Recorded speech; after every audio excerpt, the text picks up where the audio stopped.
agradecerles porque estar a esta hora por acá de un día tan cargado no es fácil.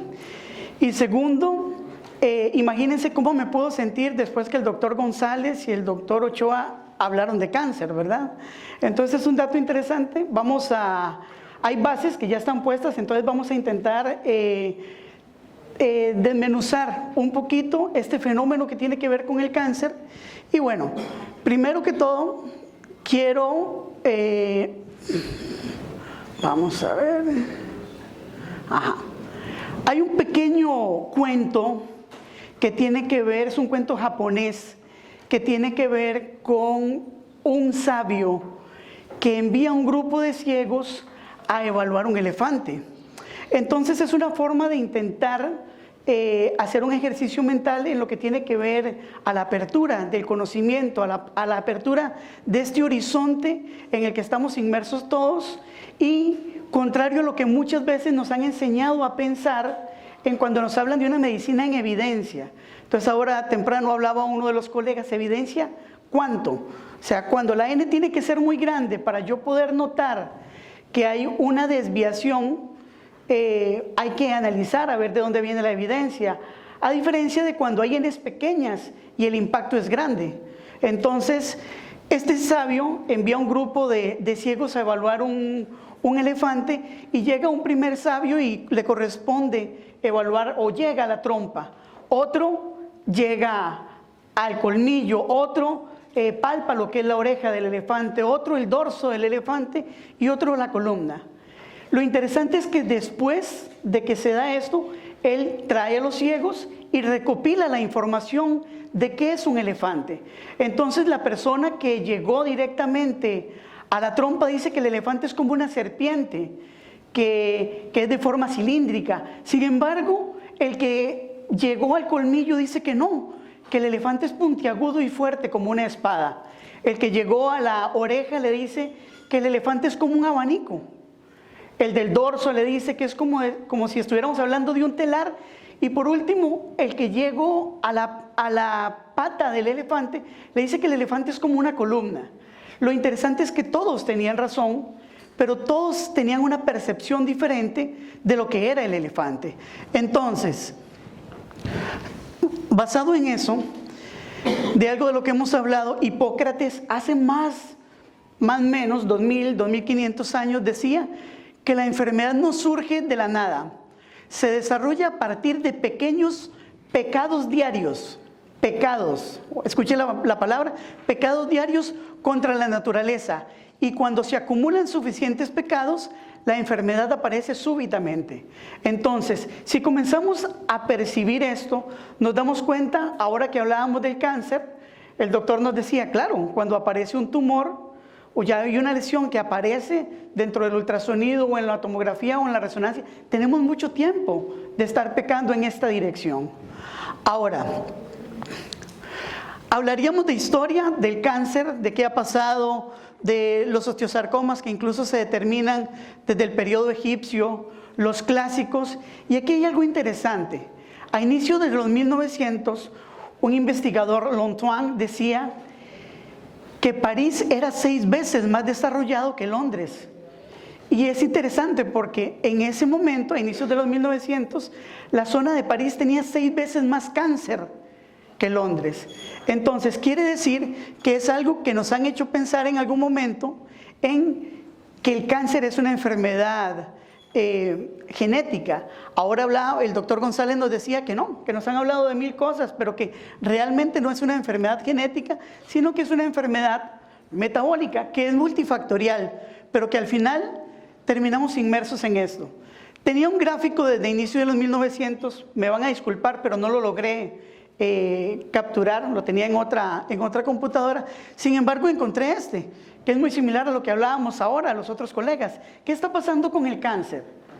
¿Por qué, si conocemos tanto de medicina, por qué, si trabajamos tanto en la prevención, en el PAP, en la mamografía, por qué sigue avanzando el cáncer? ¿Por qué sigue aumentando el cáncer?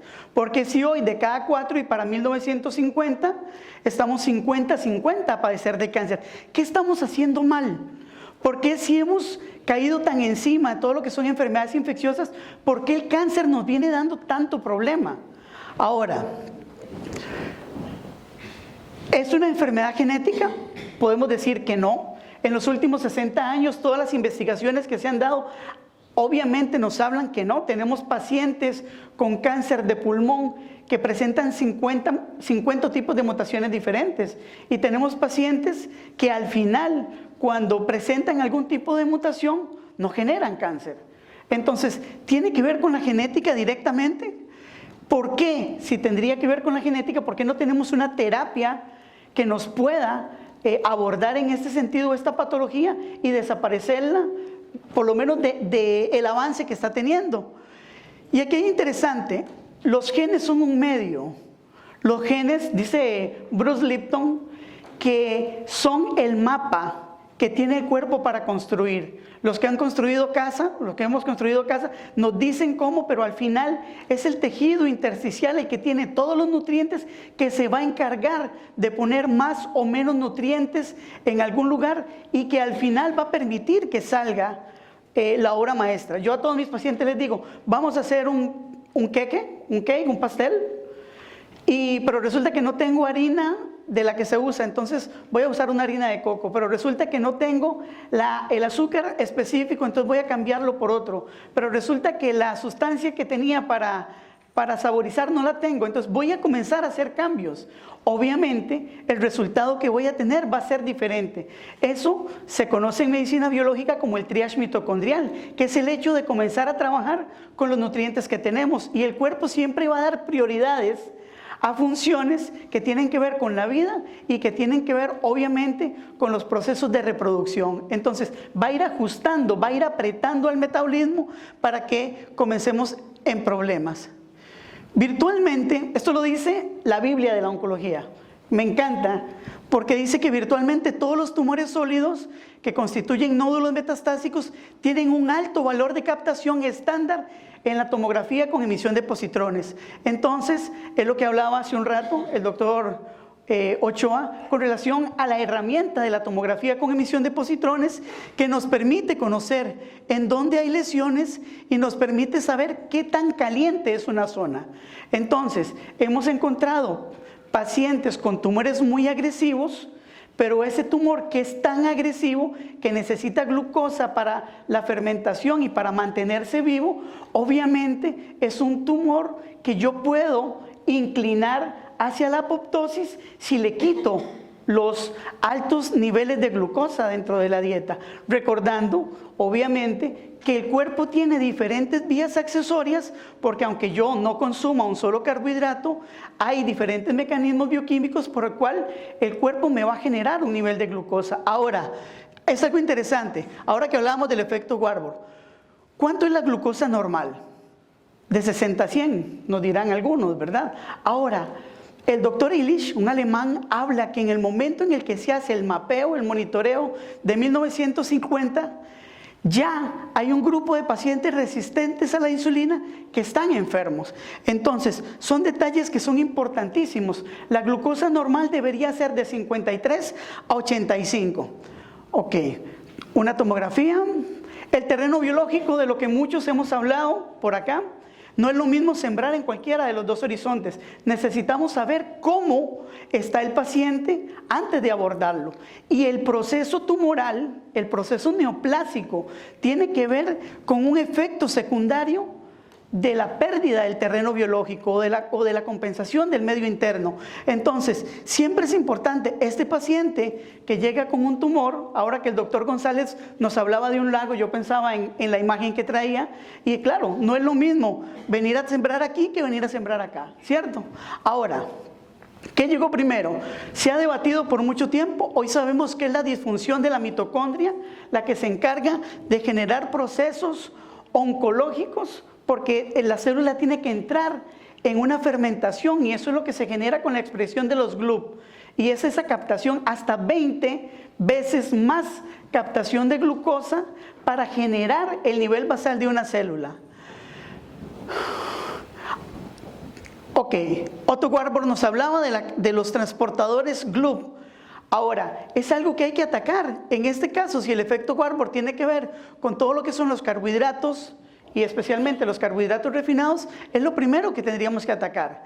Y yo no quiero pedirles que abramos nuestra mente, porque yo sé que hay teorías con relación a la dieta alcalina, y yo comencé por ahí, pero la bioquímica hoy nos indica a que este tipo de pacientes debemos de impulsarlos a una dieta cetogénica y tener un bombardeo en este sentido el impacto que yo voy a tener a nivel ortomolecular.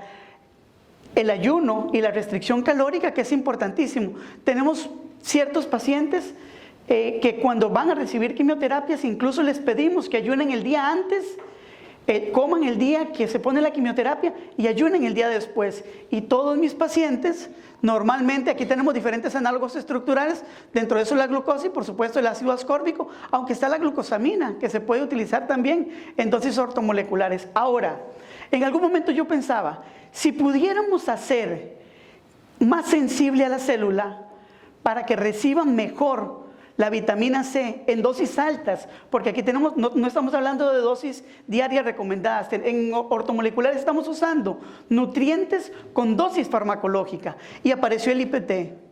Es una terapia de potenciación con insulina, el paciente normalmente va en ayunas y se induce a una hipoglicemia controlada. No se asusten, el primer día que yo escuché eso también me asusté, y después de eso colocamos las megadosis de vitamina C y las megadosis de otros nutrientes para volver más sensible la célula tumoral y aumentar la oxidación de esas células. Entonces, son datos importantísimos. Si revisan sobre IPT, se van a dar cuenta de que hay formas de poner quimioterapias con dosis bajas, hasta el 10%, máximo 15% de las dosis habituales. Y por último, es mucho más importante saber, me traicionó, saber qué persona tiene la enfermedad, que qué enfermedad es la que tiene la persona. Y por último, si alguien desea una buena salud, primero nosotros como terapeutas debemos preguntarnos si están listos para eliminar las razones de su enfermedad, porque solo entonces podremos ayudarles. Se me acaba el tiempo, es algo muy rápido, y desde la ciudad más limpia de Costa Rica, con un clima perfecto, de Grecia, donde está la única iglesia desarmable de Costa Rica, es de metal, quedan con las puertas abiertas a Costa Rica, y que sepan que allá estoy para servirles. Muchas gracias.